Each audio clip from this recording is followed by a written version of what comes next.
All right, believe it or not, one of the simplest ways to improve your shoulder mobility is to actually stretch the fascia and muscles. Now, not stretching the traditional sense of you're going to change muscle length, but you know what? Your body gets tight in response to a lot of things, whether it be stress, training, injury, or so forth. So we want to see if there's actually some tissue restrictions potentially during a movement pattern.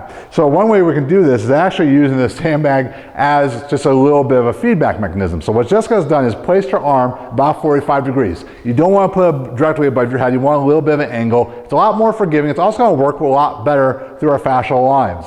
So you want to make sure you're not, placing the person in any obvious pain or discomfort. Also, at that point, everyone should be able to do this drill. You can make it a little bit more forgiving if you need, but 45 seems to be about right. Her arm is locked, her palm is up. Now, what she's going to do is she's going to make sure her shoulder feels like it's pressed into the ground. So if I ever see the shoulder lead the motion up or pop forward, I know she's lost that tension, she's gone too far.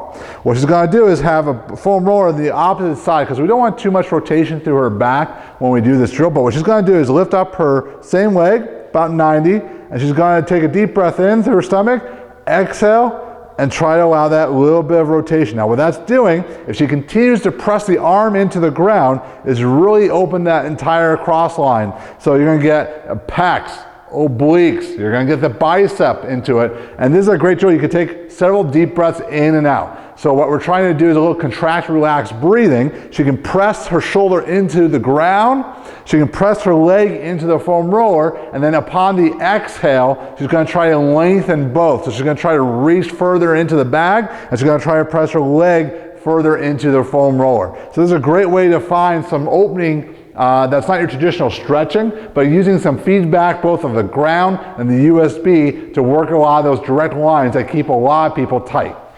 So this next DVRT drill sort of takes the concept we just did on the ground and take us in a more functional position, and we're going to use both activation and contrasting breathing to loosen LASF up, because there's a lot of things that can be restricting your shoulder mobility. So what we're going to do is we're going to just get in her military position. We're going to grab the USB. Let's go grab the outside handles, Jess. We're going to do and around the world, and we're going to do a little bit different style. And the reason I have her military position is I really want her to think about driving her feet in the ground. I really want her to be actively using her glutes, because one of the things that causes people to have shoulder problems is they don't create force in the ground when they do a lot of movements, whether it be push-ups or overhead presses. And what ends up happening is they move a lot through the thoracic spine, or their lumbar spine actually, and they limit the movement of the shoulder, and they get in a lot of trouble with the shoulder joint. So what we're going to do is, keeping the core tight, is look at her internal external rotation with a little bit of a twist. So let me take you through it. So this is an anti-rotational version of our around the world.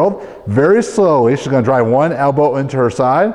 She's going to wait to get the USB upon her upper back. So right there was a lot of activation. Now right here, I want her really focusing, driving the ground, glutes are tight, she's braced. If I saw her ribs really pushing out, I'd have to bring her back a little bit, probably start with the feet, glutes, and so forth. What she's going to do is take a deep breath in, and she's going to contract really hard. And I have her do it for about 3-4 seconds. Then on an exhale, she's going to rotate a little bit to the left. Now she's going to try to keep her hips centered, and then she's going to try to do it again. So by keeping her hips centered, she's got push in her feet. Deep breath in, exhale. So the reason we're doing it here is that we're getting lat mobility, but we're also getting core stability through the torso, anti-extension. And we'll bring her back to the middle, and we'll unwind, and we'll do the same thing the other side.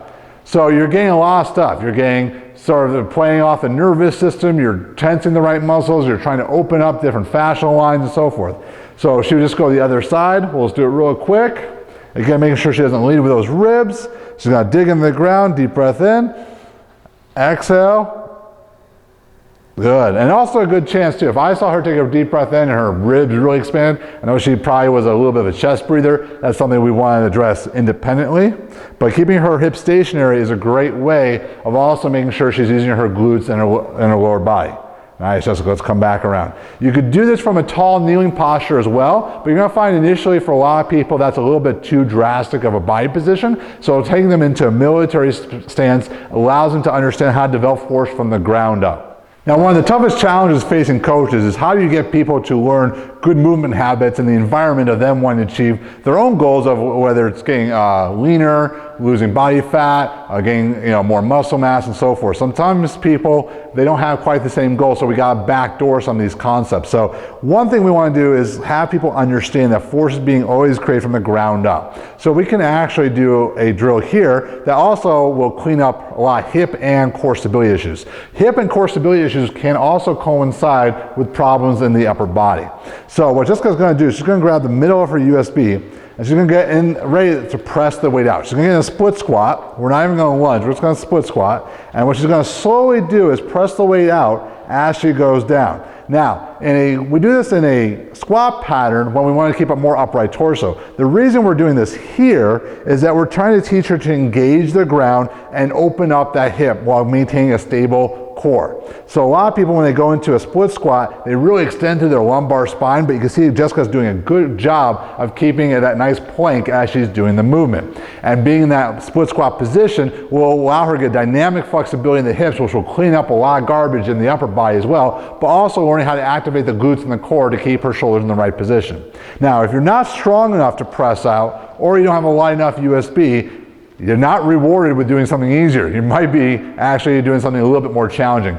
We're going to place a USB upon the shoulder, and what we're going to do is a hovering arc press. So what Jessica's going to do is that same split squat position, and when she goes down, she's going to not quite touch the knee and slowly press to one side and then come back up. She's going to do the same thing, because basically what this is going to do is teach her a similar pattern. We're changing the lever arm, actually adding in more frontal plane stress, but teaching her how to create force from the ground up. Again, it's a very challenging drill, and it's a very forgiving drill on the shoulder. So if you have someone that doesn't have wonderful shoulder mobility, they can start to understand how to get the weight in the right position, how to engage force from the ground up, how to get their core active. In other words, starting to move better and feeling better at the same time, all while working out. So these are 3 simple ideas that we break down in our blog that you can use immediately to get your people feeling, moving, and performing better. So check out more at dvrtfitness.com.